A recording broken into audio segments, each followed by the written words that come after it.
What is up, guys? I am Dad the Critic, and welcome back to another Dad Review. Today we're taking a look at Green Eggs and Ham by Dr. Seuss.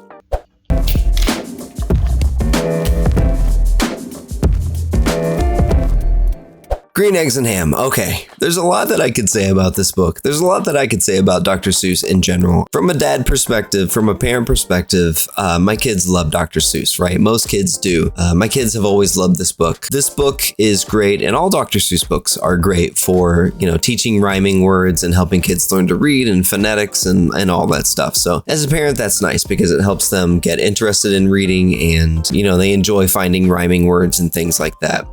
This book was a classic bedtime story staple. I always read books to my kids before bed, and this was a common one for both of them. It's an easy book to read. The illustrations are pretty fun. The story itself, from a parent perspective, maybe promotes exploring and pushing boundaries, right? Trying new foods is always an issue as a parent. It's like, oh, that looks gross. Well, just try it and you might like it. No, but I already had it before and it's gross. Well, have you actually had it before? Did you really try it? Well, no, but my friend had it, whatever. That's the sort of thing you deal with as a parent. Kids can be so picky, though. Kids can be such picky eaters. So I guess this book kind of encourages, exploring boundaries, pushing your limits and trying new things. So in that regard, I guess it's probably pretty good. So in terms of Dr. Seuss stories, this is one of the few that I think has any sort of lesson. I don't know. And a lot of his books are pretty nonsensical. So Jack Daniels. So now that we got through the dad review, let's go into the critic review.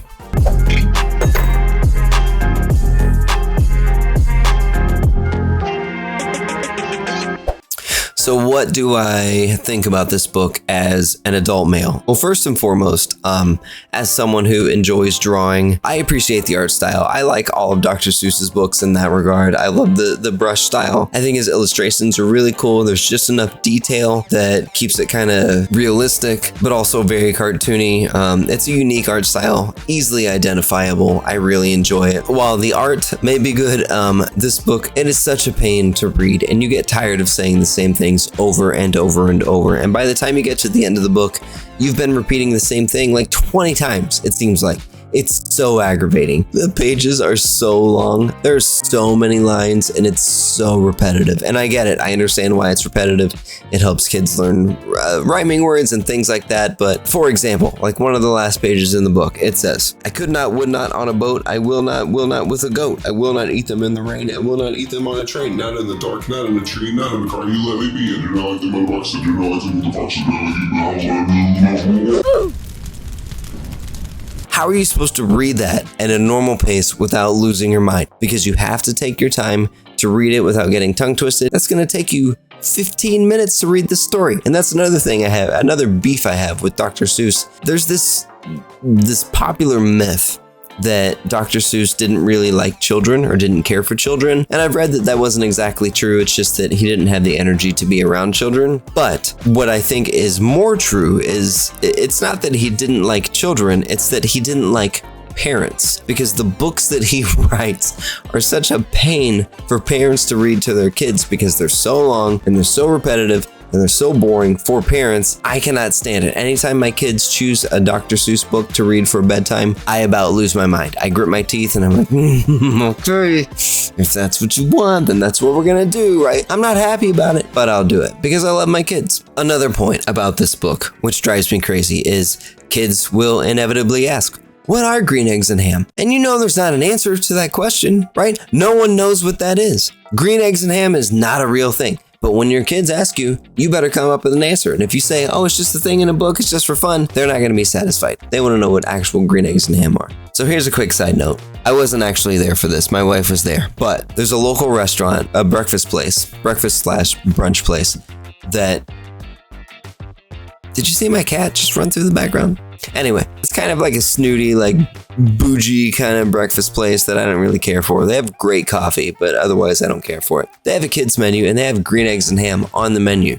And my wife was there one day with my son and he ordered green eggs and ham. And you would think that it's just like green food coloring with normal food. No, they used like weird herbs and spices and natural ingredients, which fine, my cat is going nuts right now. So they use natural ingredients and spices and stuff to make the food green. It of course changed the flavor. So my son ordered green eggs and ham and didn't like it because it had like, I don't know, cloves in it or something. Parsley, a parsnip, spinach, I don't know, some other green stuff. They flavored it using like natural green foods and he thought it was gross, and I don't blame him. I'm rambling. And the last thing, from a critic point of view, about this book. This book, it's all about Sam I Am pressuring this guy to try green eggs and ham.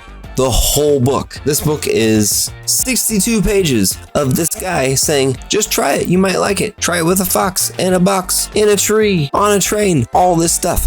This book encourages kids to nag, right? This book tells kids, hey, if you just keep telling someone to do something, eventually they'll give in and see things your way. And that's not true.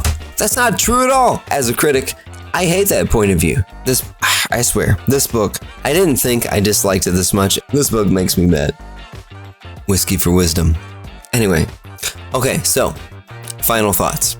From a parent perspective, I think Dr. Seuss is fun. Most of his books are very carefree and honestly don't make much sense at all. This one actually kind of makes sense, but it's not as long as some of his other books. The illustrations are nice. And I guess if you want to look at it in a positive light, it teaches a nice lesson of, hey, if you think you don't like something, maybe you should try it and you will find out that you do like it. So if I were to rate this book in terms of Dr. Seuss books, I would give this a 3 green eggs out of 5. From a critic perspective, I really don't like this book. The illustrations are about the only thing that has going for it. I think it's such a chore, such a pain to get through. I don't like that it potentially teaches kids that if they just nag someone hard enough, that person will give in. So from a critic perspective, I'm gonna give this book whatever. I'm not even going to rate it. It's green eggs and ham, okay? If you know it, you know it, right? I don't have to rate it. You have your own opinions of it, right? Whatever. Think what you think. I'll think what I think.